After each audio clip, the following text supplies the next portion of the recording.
В Государственном академическом русском драматическом театре имени Пушкина готовят премьеру спектакль «Боинг-Боинг» по пьесе Марка Камалетти.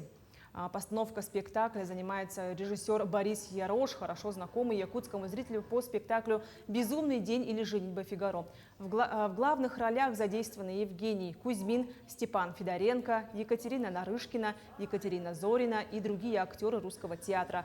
Премьера нового спектакля назначена на 28 апреля.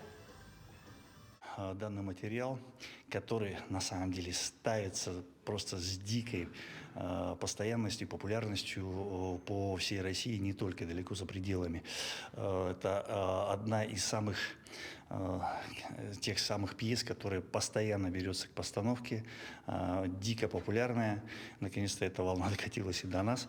Я думаю, что наши актеры и актрисы постараются этот материал достойно показать, и зрители, соответственно, должны оценить их работу. Думаю, все получится.